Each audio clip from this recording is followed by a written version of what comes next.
Assalamualaikum warahmatullahi wabarakatuh. Shalom, selamat siang untuk kita semua. Perkenalkan, kami dari kelompok 9. Makalah kami membahas tentang penghindaran pajak, di mana mengangkat judul tentang penghindaran pajak oleh PT Bentel International Investment. Yang pertama yang perlu kita tahu yaitu pengertian dari pajak sendiri itu apa.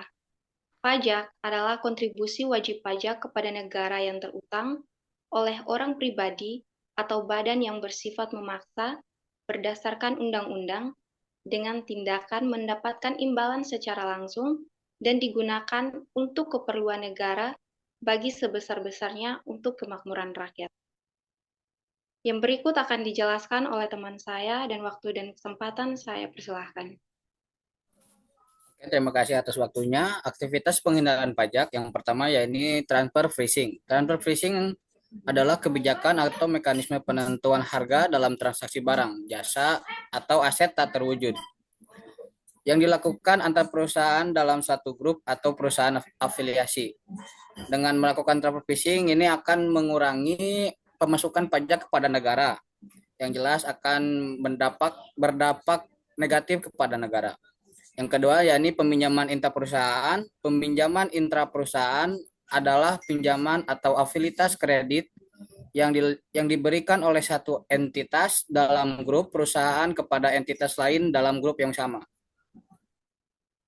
Baik, aktivitas penghindaran pajak yang ketiga adalah pembayaran royalti, di mana pembayaran royalti adalah kompensasi yang dibayarkan oleh satu pihak atau lisensi kepada pihak lain atau pemberi lisensi atas hak penggunaan aset intelektual seperti merek dagang, paten, hak cipta, atau teknologi, yang dimana contohnya perusahaan anak perusahaannya berada di Indonesia dan induk perusahaannya berada di Amerika, di mana perusahaan di Indonesia menggunakan merek dagang atau teknologi daripada induk perusahaan yang ada di Amerika, sehingga imbalannya adalah perusahaan di Indonesia harus membayarkan 5% daripada pendapatan bersihnya setiap tahun.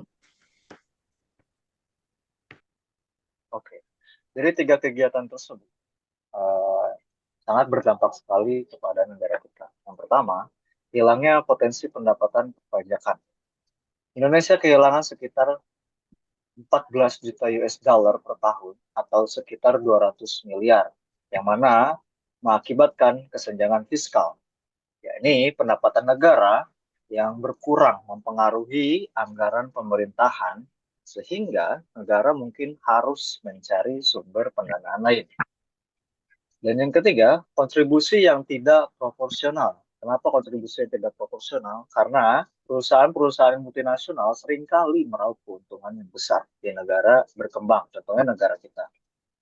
Dan mereka hanya memberikan kontribusi kecil terhadap perekonomian lokal, sehingga menciptakan ketimpangan ekonomi yang sangat signifikan.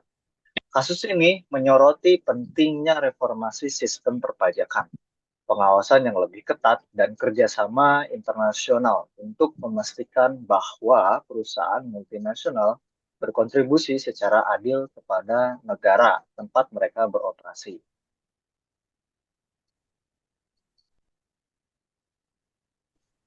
Dari aktivitas penghindaran pajak yang dilakukan oleh perusahaan tersebut, pemerintah atau pihak pajak melakukan beberapa penyelesaian atas kasus tersebut. Yang pertama, pengumpulan data, di mana pihak pajak melakukan mengecek kembali transaksi-transaksi mencurigakan yang dilakukan oleh perusahaan tersebut, yaitu yang tadi ada 3 transaksi. Yang pertama transfer pricing, yang kedua peminjaman antar perusahaan, dan yang ketiga pembayaran royalti.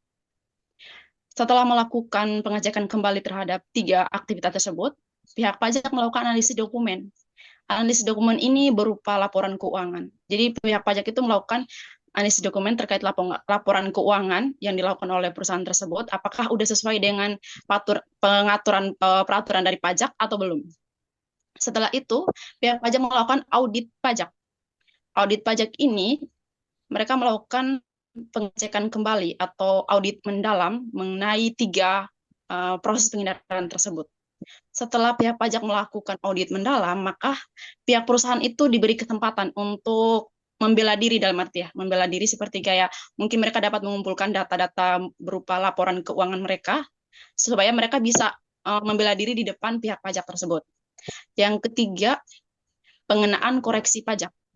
Setelah perusahaan melakukan pembelaan diri terkait dengan laporan keuangan mereka, maka pihak pajak melakukan penyesuaian kembali penghasilan dari kena pajak tadi. Setelah itu baru pihak pajak dapat menentukan apakah benar perusahaan tersebut terbukti melakukan 3 kesalahan tersebut atau tidak. Jika terbukti, maka perusahaan wajib membayar kekurangan pajak dan denda pajak yang sesuai dengan peraturan pajak.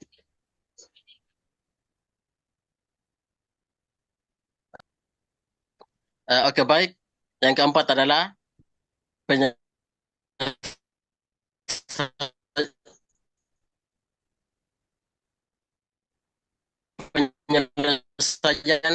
sengketa pajak.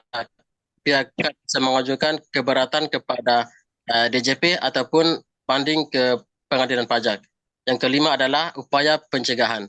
Yang pertama, pemerintah kita bisa bekerjasama dengan lembaga internasional seperti OECD guna untuk memperkuat aturan anti penghindaran pajak seperti kebijakan Base Erosion and Profit Shifting atau BEPS.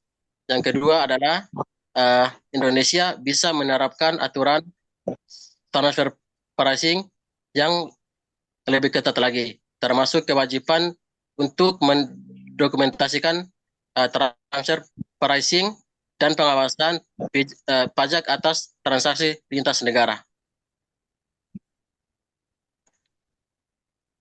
Baik, sekian dari hasil presentasi kami tentang penghindaran pajak. Wassalamualaikum warahmatullahi wabarakatuh. Shalom, selamat siang.